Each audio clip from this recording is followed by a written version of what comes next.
What's good, y'all? Welcome back to the channel. Like, share, subscribe, comment, IG, TikTok, bottom video, and we're gonna get right into it. So, today we'll be discussing you weren't on that block when that shit was going on. My nigga Lil Durk. Now I have reported, on this case a couple times, but it keep getting deeper and deeper. So he has not been formally charged, but he has been. It's been documents have been unsealed about how they think that he's involved with another murder for hire, the murder of Stefan Mack. Now, if y'all don't know who Stefan Mack is, which y'all probably don't, no disrespect, but he is a member of he's a close associate of the Southside GD set of Dump Street, who were the killers of D Thing, Lil Durk's brother. Now, supposedly that Mac wasn't actually one of the actual killers, but he's a close associate, and you hear it in multiple songs. I think it is "Fuck My Cousin." Hold on, let me pull it. The night my brother died, if you was there, just know you died too. So that's part of the lyrics off of "Fuck My Cousin" Part Two. Now they gonna use some other lyrics in these documents later. Now now the people that Lil Durk supposedly paid to do this were actually not OTF. They were actually a part of Mike City, which is a BD set on the south side. I think they said it was like one of the 80th streets. No disrespect, I don't really know it's a lot of sets to keep up with in Chicago. So knowing that exact street, I don't know how they do it. Them niggas smart as fuck. But so like I said, Mike City, Powell and Montgomery, that's their last names. So that's why I'll be referring to them in this video.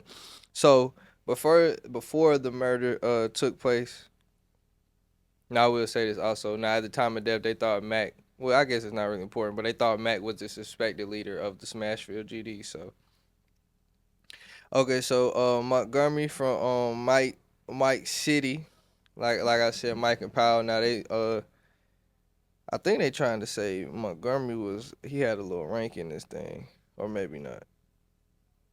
Nah, I think I'm tripping. Anyway, now, actually, hold on, I will say this, which was interesting to me, which is just funny how the world works, but I don't really think it had anything to do with this. Smashville GDs, it said this in the document. They are a conflict with Killer Ward. Now, if you don't know who Killer Ward is, that's King Von's original set. So it's just funny how that just worked out. That's all I want to say. But get into the details of the murder for real. Now, before the murder happened, they had where they was riding around. At least the woman, she went in the store and bought some things for them, like gloves, masks, and Walgreens and that sort. She also allowed them to use her phone to take on the crime. So we're gonna get into how that's important. So the first dumbass thing they did at Walgreens, now I'm not even gonna lie to you, is use the rewards card. Remember, like, how fucking stupid can you be? Like, first of all, if I'm going to do a hit, everything's getting paid in cash, but you can't do something that's gonna link you to link you or somebody at least real close to you to the crime because it's gonna be too easy. It's a trail. It's a paper trail. Why would you do that? Cash is always the smart route. Now, two, they so when they did the hit, right after, like I said, she gave him the phone. She calls to report the phone stolen, obviously because of the hit, but whole time this nigga Montgomery left the gun in the car. I mean, left the phone in the car. Like I, and that's so funny to me because that's literally how like so many of them been caught. Like, think that's the same way C Day and Rondo and them got caught because Brett dropped his phone on the crime scene. So I just thought we had learned our lessons from this. I mean, let me not say that because that's encouraging violence. But I just thought it would be. I just thought we learned our lesson from this. I don't know another way to say it, but that's what I mean. I just thought we learned our lesson from this. so so they end up like I said, she reported the phone stolen, which she should have did it before and not after. So that's another thing, and they so that's all right. 3 points they can get you on. Now they also while they're there, like, my bad, it's his nickname. So they have a nickname. His nickname Marley.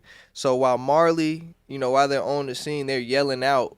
He's yelling out his nickname Marley Marley. Them niggas have on all black.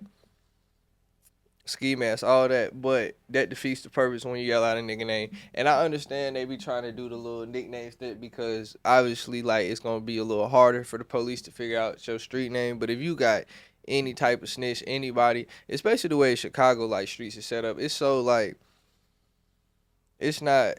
It's like so public. It's so accessible now. Like it's so like everybody, not everybody knows, but it's like it's going the internet, and you know about sets and niggas who really nobody else in the world knows. Like they don't make no music. Them niggas is just gangsters. Like, but you know about it. It's just that's it. Only really works like that in Chicago and probably like L.A. Like that's the only places you like. What the fuck? Now, like I said, why they were now I said they on the shit. They shot. They yelling out brand name. That's one. Lead the he lead a phone on the scene or in the car. That's two.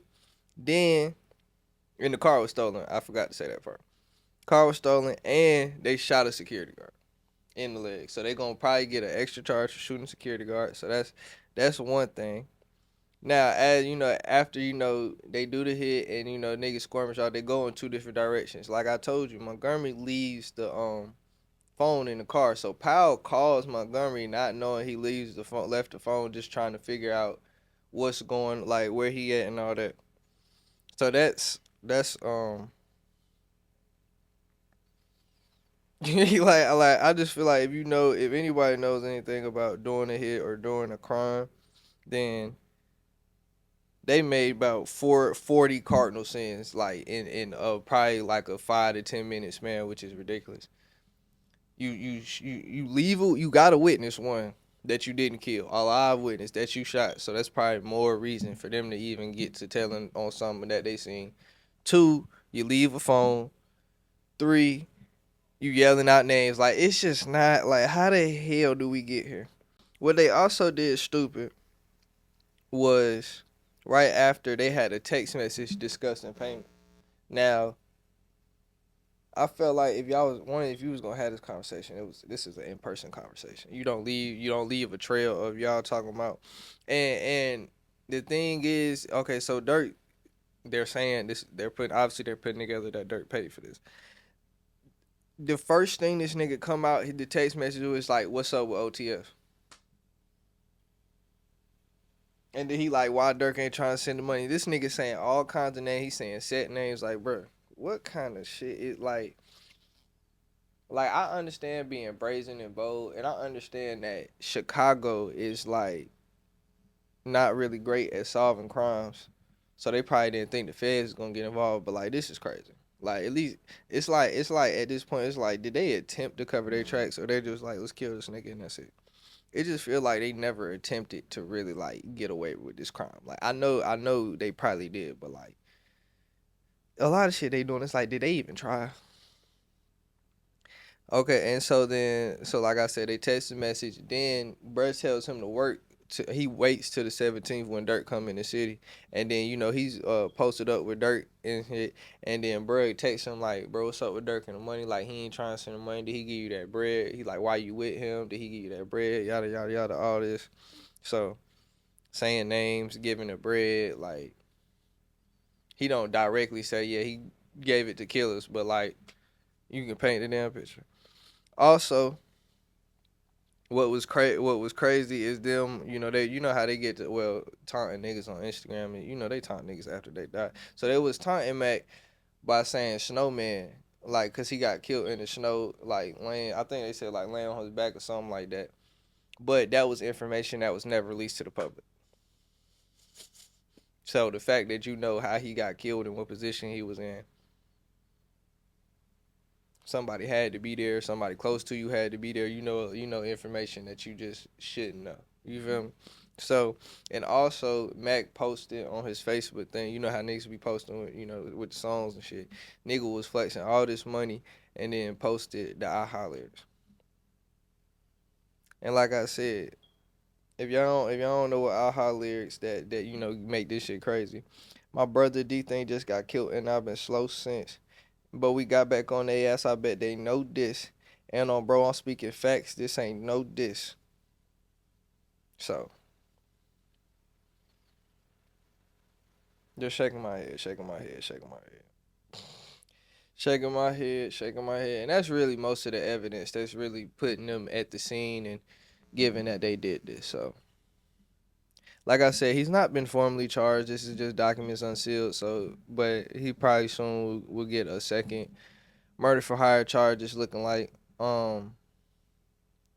I'm nervous for my boy. Not gonna lie to you, real nervous. They denied his bond again because they said he's abusing his power because they have a strict rule on three-way calls, and they say he been three-way calls because it was one that jail call that got leaked, and yeah.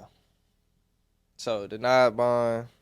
I didn't think he was gonna get bond anyway because nigga, you was technically really a flight risk before, nigga. When you was, I mean, some lawyers say he just did that to see if he had a warrant, but at the same time, nigga, you booked 3 different flights. You was trying to Euro step the Fed. So, like, you was already a flight risk before. So, you get out on bond, you probably a flight risk again. But my thing is, how, with the Feds, I just don't know how he would get out the country anyway.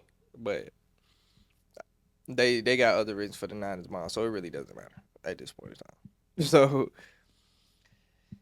yeah, like I said, I'm praying for the best, man. I don't want no black man in jail. I would be honest, in my opinion.